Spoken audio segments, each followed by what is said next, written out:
Hello everybody and welcome back to another episode of my channel. I think I'm gonna stop saying that soon because that just sounds kind of goofy. But today I'm here to talk about self-doubt. Now obviously this wasn't planned because yesterday I said I was gonna make a video on two other things. I don't know what they were gonna be, but I forgot already. But yeah, I'm changing my mind to doing this instead because it feels more comfortable and fitting right now. I don't have a set schedule yet, so for now I'm going to enjoy my kind of elasticity as long as possible. So when it comes to self-doubt and just doubting yourself in general, it's something that we all face, whether it be for in school, work, or other circumstances, right? There's always that voice of doubt yelling at you when you're at your highest or even at your lowest, anywhere in between. It's always going to be there and it's never going to leave. Now, if someone's convinced you into thinking that that voice is going to leave eventually when you're older or when you're more accomplished or rich or something like that, they're inherently wrong, because that voice will never go away. Those people are likely telling you that because you either are struggling a lot with that self-doubt, or they already found their way to quiet the voice down. Because in truth, the voice never goes away. The best you can do is either shut it out and quiet as much as you can, which is possible, or alternatively, you can take the more constructive route and hear it out, listen, grow from it. Here's the biggest thing when it comes to that self-doubting voice. It's at first kind of experience, whatever you're doing, is going to inherently be negative or just the opposite of those positive feelings you're feeling. And yeah, at first glance, it's not going to feel great. But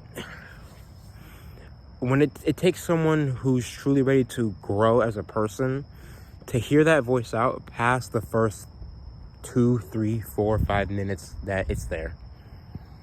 Because once you sit down, or at least focus, I don't know if you gotta be sit down. I gotta be sitting down. But that voice isn't there to intentionally screw you over or make you feel like a worse person or individual. That voice is there as a way to kind of ground you despite what you're doing. Because believe it or not, you have the best intentions for yourself in mind, and that voice doubting you is not something inherently evil. It's just something that your brain's considering despite what's going on.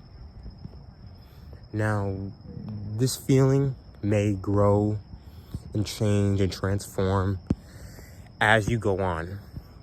But no matter what, it's always going to have that same basis of trying to seemingly bring you down.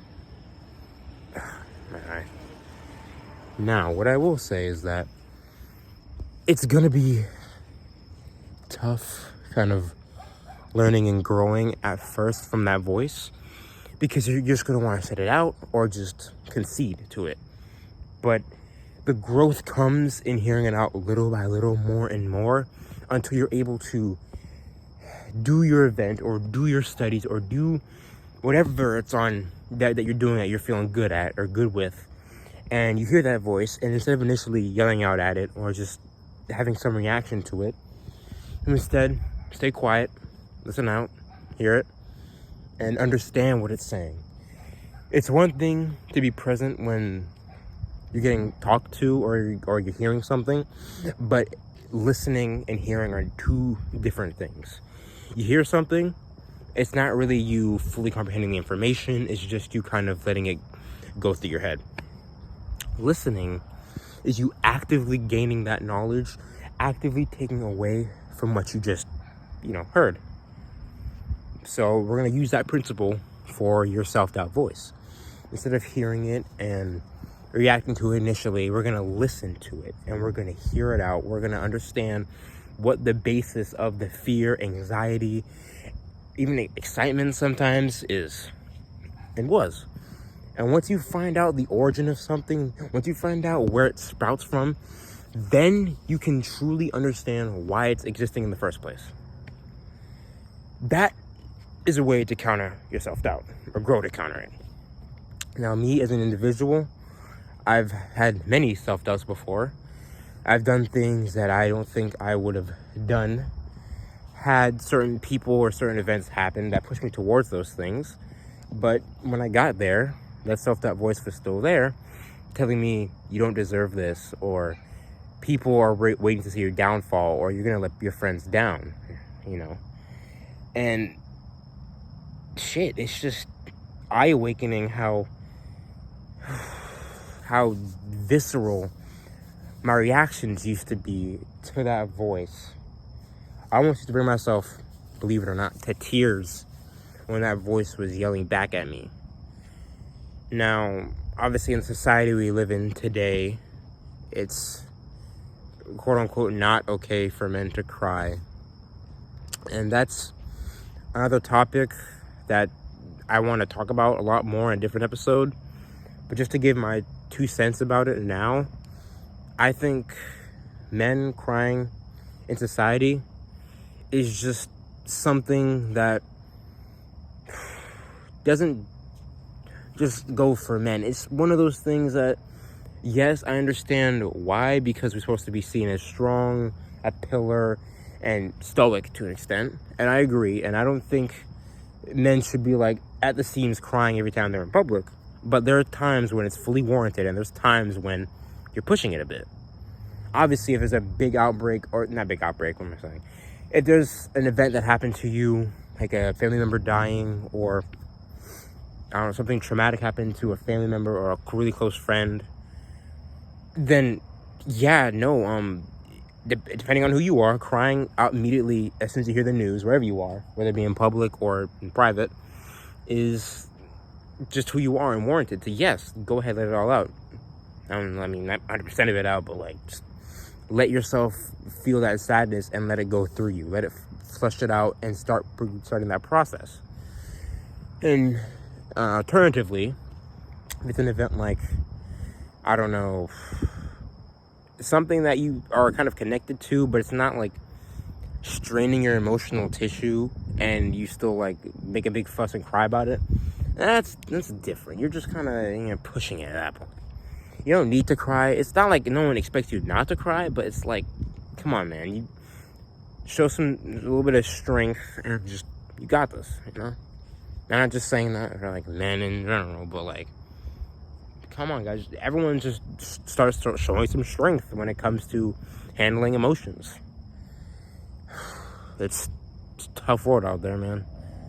Shit, if you don't get used to toughening up your emotions against events that happen, then society's gonna look at you a little differently, a little weaker. And I don't know, take it from me. But that's just a little tangent about men crying in public and how I feel about that. But back to the topic at hand. Fighting that self-doubt. It's gonna be an uphill battle.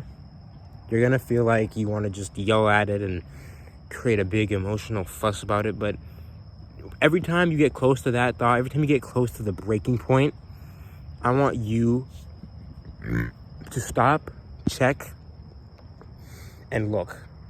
Taking yourself out of a moment and looking down at it from like an out-of-body perspective is one of the strongest things I can recommend to someone who is either prone to emotional disturbances or just wants to start growing their mental state with simple tasks. Start small, or maybe not start small if it's like you jump right into an immediate emotional reaction after something happens. I don't know. But start small. Events that you usually would like react to immediately. Like, I don't know, let's say, yeah, I got this. Like stubbing your toe. You could yell, scream, curse, do any amount of obscenities to quell your immediate anger. Or you could hit your toe in that moment, thinking of a reaction. Instead, you just stay quiet, you just swallow the pain, and then you realize it wasn't that bad in the first place. Easy stuff. Then you can progressively climb up the ladder and then start using this ability in conversations with your friends. When they say stuff that, you may not agree with initially or you don't fully understand, instead of immediately going to like counter them because you think your belief is stronger than them, or you just have more passion in that belief. Instead, you stop, check, and like, is this the best move right now? You know, do a little bit of calculations in your head. And once you feel confident in your decision, make it. It's a hell of a lot better than just impulsively saying what you want to say, and then you end up doing something you regret or saying something you regret. That's just coming from me. There are a select few times, though, when impulsively acting may help you out, but that's just for certain people who are personalities geared towards that. I wouldn't say it's for everyone, you know. Oh my god, I'm blending in. Anyway, that's why I wear this big yellow jacket or suit on. I don't know what this is actually. Just found it in my room. But yeah, that was just my thoughts on self-doubt, handling it, countering it, growing from it, and some other topics that I've been talking about. Probably have a video on some of those topics coming out eventually. I don't have a set schedule. I have some video ideas. I have it listed. I could probably post it on my community tab, but if you guys want to see it. Anyway, I will catch the squad later. I'm gonna head back inside, get some grub, probably do a workout. I haven't done one today, and my friends are getting on me about it, so you gotta do what you gotta do.